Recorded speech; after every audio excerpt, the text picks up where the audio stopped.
لیکن وجو آپی کو خدا نے جس مٹی سے بنایا تھا اس میں شکایت یا اف تک کرنے کا خمیر شامل نہیں تھا، نہ ہی کبھی انہوں نے اپنے ماں باپ ہی کو اس بات کی کبھی بھنک بھی پڑنے دی کہ ان کی وہ بیٹی جسے اپنے گھر میں گرم ہوا نے بھی کبھی نہیں چھوا تھا اور جس کی زبان سے اف نکلنے سے پہلے ہی ہر کوئی اپنی پلکیں اس کی راہ میں بچھا دیتا تھا، وہ اب کس حال میں ہے۔ لیکن وہ نہ بھی بتاتی تو کیا ہوتا؟ غیاث چچا کی جہاں دیدہ نظریں کیا ایسا ہر راز پانے کی صلاحیت نہ رکھتی تھیں؟ اور کیا ان کی چہیتی اماں جو ماں ہونے سے زیادہ ان کی سہیلی بھی تھیں، کیا انہیں اپنی بیٹی اور سہیلی کی آنکھوں میں یہ سب کچھ دکھائی نہ دیتا ہوگا؟ ظفر کی چڑچڑاہٹ بڑھنے کی ایک وجہ یہ بھی تھی کہ اسے اب اندازہ ہو چلا تھا کہ وجو آپی کے میکے پاس انہیں دینے کے لیے اب کچھ نہیں بچا تھا۔ ان تلوں میں جتنا بھی تیل تھا وہ پہلے ہی نچوڑ چکا تھا۔ اکو کا معاملہ اس کی پھانسی ٹلنے سے ایک بار پھر اٹھا تو اس کے ہاتھ وجو کو طنز اور تانوں سے چھلنی کرنے کا ایک اور موقع ہاتھ آ گیا۔ اب وہ بہانے سے اکو اور طاہر بھائی کے جھگڑے اور قتل کا ذکر چھیڑ دیتا اور وجو کو گھائل کرنے کے لیے لفظوں کے ایسے ایسے تیر چلاتا کہ اس معصوم لڑکی کی سانس ہی رکنے لگتے۔ کبھی کہتا کہ غیاث چچا نے اسے دھوکے میں رکھ کر یہ شادی کروائی ہے، کبھی کہتا کہ اگر اسے پہلے پتا ہوتا کہ وجو کا قصہ طاہر بھائی کے ساتھ چل رہا ہے تو وہ کبھی اس گڑھے میں نہ گرتا۔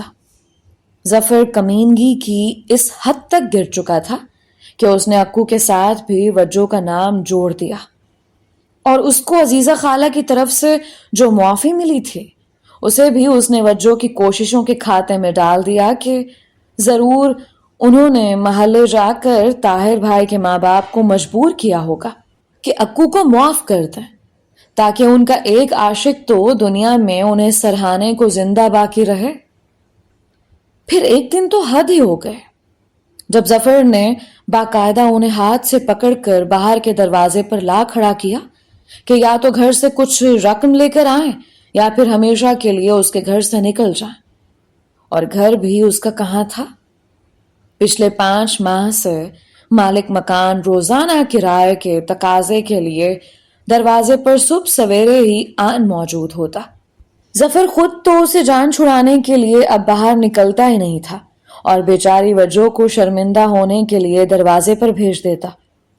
وجو نے بھلا آج تک اپنی پوری زندگی میں ایسے معاملات کہاں جھیلے تھے؟ انہیں تو کسی غیر مرد سے بات کرنے کا کبھی کوئی اتفاق بھی نہیں ہوا تھا۔ گھر میں تو فضلو بابا اور ان کے ابا ساری بیرونی دنیا سے ان کے رابطے کا ذریعہ تھے، اور پھر میں بھی تو تھا۔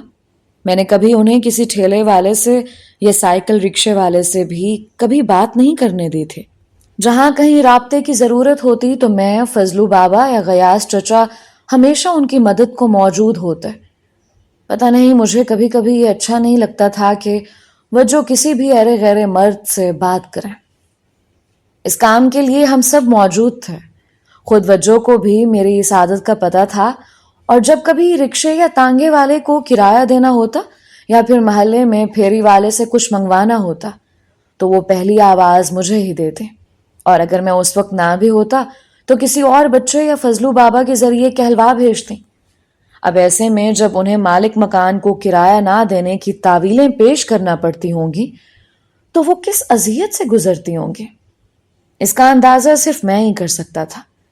یہ تو اچھا تھا کہ مالک مکان اچھے خاندان سے تھا اور وہ ظفر کی عادات سے اچھی طرح واقف تھا، اور یہ بھی جانتا تھا کہ ایک شریف گھرانے کی عفت مآب بیٹی اس کم ظرف کے گھر آ پھنسی ہے۔ اس لیے وجو کو دروازے پر دیکھ کر وہ زیادہ بحث کیے بنا ہی وہاں سے پلٹ جاتا تھا۔ لیکن گھوڑا اگر گھاس سے دوستی کر لے تو پھر کھائے کیا؟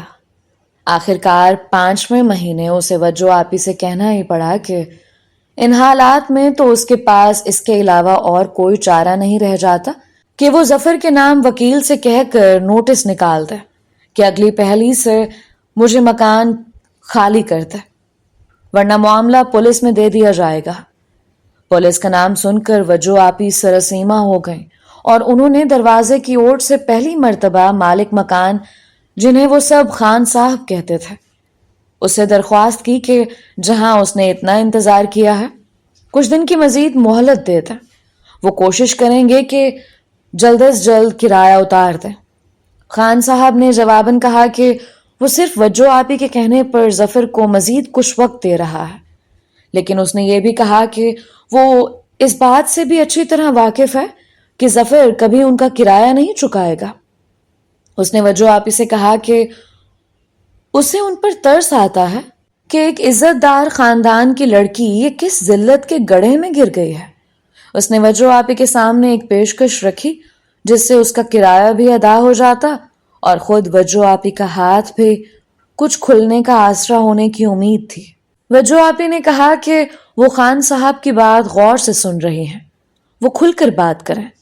خان صاحب نے بتایا کہ ان کے ایک جاننے والے پشاور سے اس شہر میں اپنی تعیناتی پر آئے ہیں، عہدے میں ریل کے بڑے افسر ہوتے ہیں، ان کے 2 بچے ہیں، 10 سال کا ایک بیٹا اور 8 سال کی ایک بیٹی۔ دوسرے صوبے سے ٹرانسفر ہونے کی وجہ سے بچوں کی تعلیم درمیان میں ہی منقطع ہو گئی تھی، اور جب تک انہیں اس شہر کے اسکول میں داخل کروایا گیا تو تب تک دونوں بچے اصل کورس سے بہت پیچھے رہ گئے تھے۔ خان صاحب نے وجو سے کہا کہ ان کے دوست نے انہیں کسی ٹیوٹر کا بندوبست کرنے کا کہا ہے، اگر وجو مناسب سمجھیں تو دن میں 2 گھنٹے ان کے بچوں کو پڑھا دیا کریں۔ اس طرح سے جو رقم انہیں فیس کے طور پر ملے گی اس کا آدھا وہ خان صاحب کو کرائے کے طور پر ادا کر دیا کریں اور آدھی رقم سے اپنا گھر چلا لیا کریں۔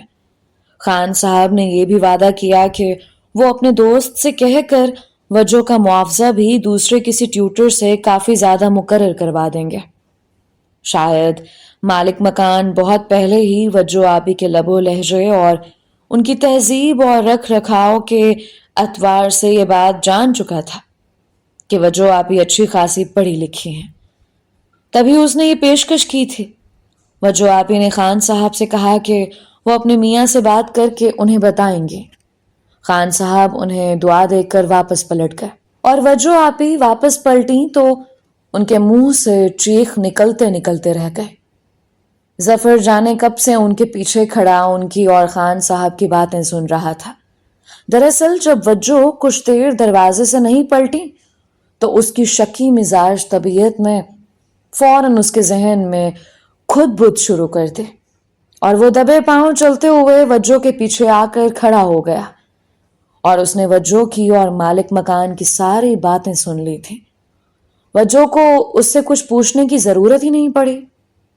اندھا کیا چاہے، 2 آنکھیں، اسے اور کیا چاہیے تھا؟ گھر میں پڑے پڑے بیوی کی کمائی کھانے کا موقع مل رہا تھا۔ اس نے وجو آپی کو حکم دیا کہ وہ کل سے ہی ٹیوشن پڑھانے کے لیے جانا شروع کر دیں اور کوشش کریں کہ 2-3 ماہ کا معاوضہ ایڈوانس سے مل جائے تو بہت اچھا ہوگا۔ اگلے دن خان صاحب آئے تو وجو نے ان سے اپنی رضامندی کا اظہار کر دیا، لیکن ساتھ ہی اپنے اکیلے جانے سے معذوری کا اظہار بھی کر دیا کہ انہوں نے تو کبھی اپنے میکے سے بھی اکیلے باہر قدم نہیں رکھا، لہٰذا اگر ہو سکے تو بچوں کو شام یہیں ان کے گھر بھجوا دیا جائے تو بہتر ہوگا۔